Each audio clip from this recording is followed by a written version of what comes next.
जब उद्धव ब्रज में आए, उद्धव ने नंद बाबा से पूछा, बाबा आप क्या काम करते हो पूरा दिन? ब्रजवासियों से पूछा आप क्या काम करते हो? तो सब ने एक ही उत्तर दिया, हम बस बैठ कर के अपने कृष्ण को याद करते हैं, यही काम है हमारा, यही धंधा है हमारा। ये ब्रज पागल था कृष्ण के लिए, ना कृष्ण नाम के आगे इनको कुछ दिखाई देता था, ना कृष्ण के आगे इनका कोई जीवन था ही नहीं। और उसी ब्रज में एक प्रेम की धारा बहती थी, बहती है, और उसी प्रेम की धारा का नाम है श्री राधा। वो श्री राधा चापत चरण मोहन लाल, धन धन राधिका के चरण। समग्र विश्व में लक्ष्मी नारायण के चरण दबाती हैं, पर धन्य है वो ब्रज भूमि जहाँ मोहन बैठ करके दिन रात श्री किशोरी जी के चरण दबाते हैं, राधा रानी के चरण दबाते हैं।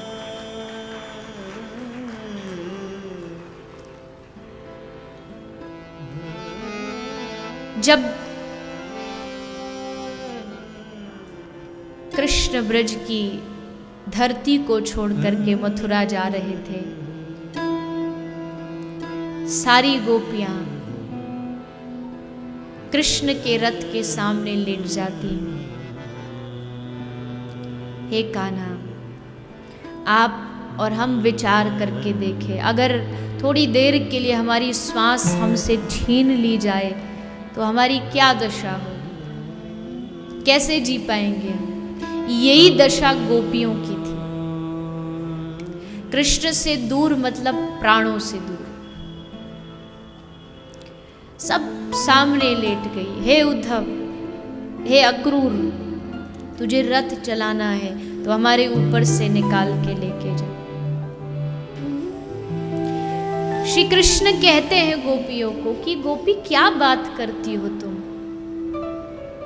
2 दिन के लिए इतना ये सब क्या करने की आवश्यकता है? 2 ही दिन की बात है, मैं वापस भी तो आने वाला हूं।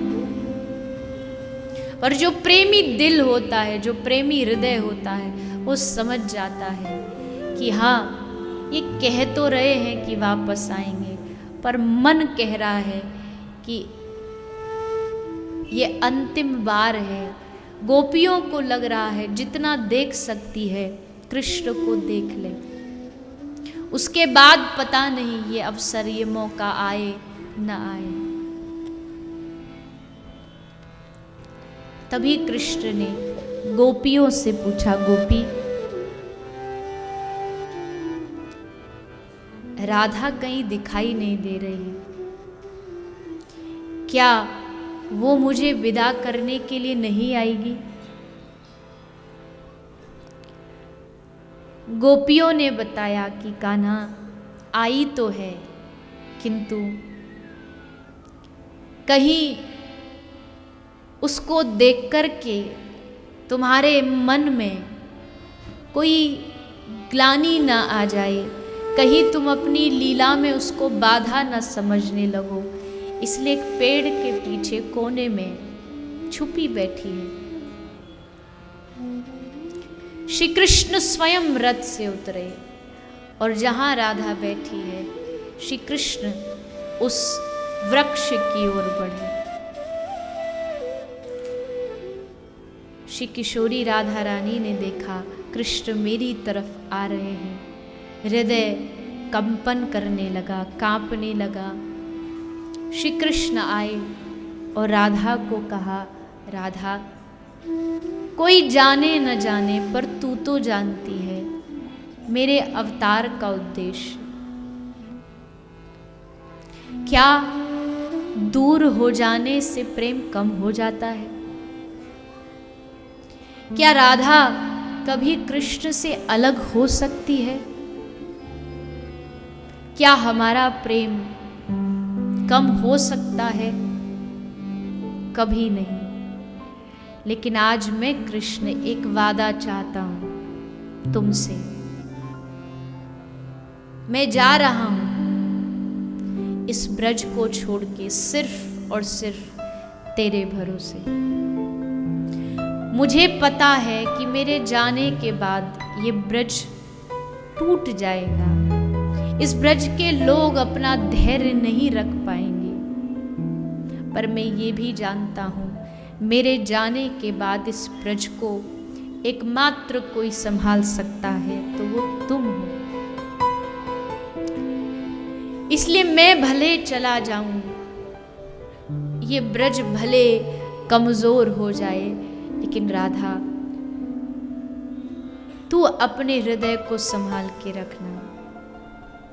और आज मुझसे एक वादा कर दे, अगर मुझसे कभी प्रेम किया हो, अगर मुझे कभी अपना माना हो, तो कभी भी इस आंख से अश्रु मत गिरने देना।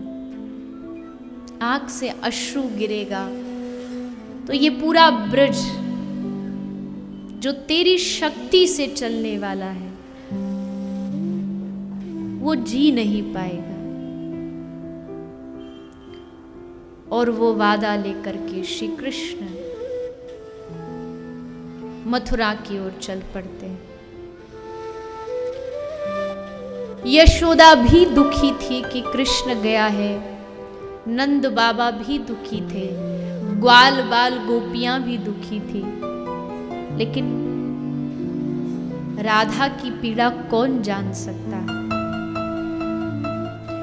जिसका हृदय भरा है कृष्ण प्रेम से। किसी ने पूछा राधा कौन है, तो कहा कि जिसका हर रोम रोम कृष्ण के प्रेम से बना हो वही राधा है। वो दिखती एक कन्या जैसी है, लेकिन वो कृष्ण के साक्षात प्रेम का स्वरूप है। प्रेम ने एक आकार धारण कर लिया और उसी आकार का नाम राधा है। ये प्रेम की ही परिभाषा तो हो सकती है कि वहां राधा याद करती है और वहां द्वारिका में बैठे बैठे कृष्ण की आंखों से अश्रु गिरने लगते हैं।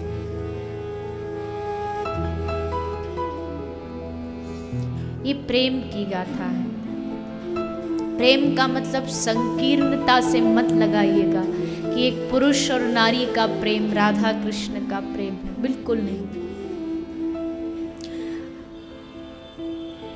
एक समय ऐसा आता था कृष्ण के जीवन में, जब कान में राधा सुनता, नाम सुनाई देता था, तो कृष्ण खड़े खड़े कांपने लगते थे, शरीर कांपता था, हाथ कांपने लगते थे।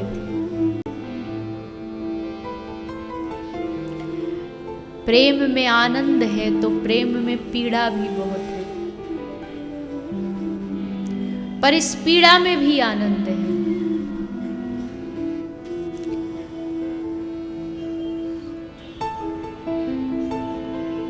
श्री कृष्ण तो वादा करके चले गए कि वापस आऊंगा, प्रतियात व्रजम, मैं लौट करके आऊंगा।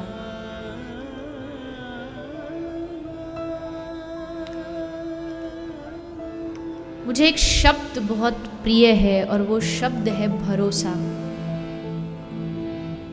अर्थात जिनसे आप प्रेम करते हो उनकी हर बात पर आपको पूर्ण विश्वास होता है, भले वो आए या ना आए। लेकिन ब्रजवासियों को इसी बात पे भरोसा था कि वो कह कर के गया है कि वो वापस आएगा, मतलब जरूर आएगा। उस बात पर विश्वास है हमें। और फिर एक दिन आया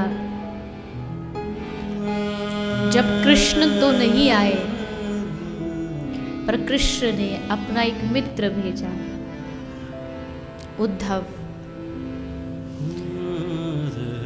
उद्धव ने आकर के इन ब्रज गोपियों को, इन पागलों को, प्रेमी कौन होता है, पागल ही तो होता है, समझाने का प्रयास किया, पर यहाँ कोई समझने के लिए तैयार ही नहीं था, कोई तैयार नहीं था।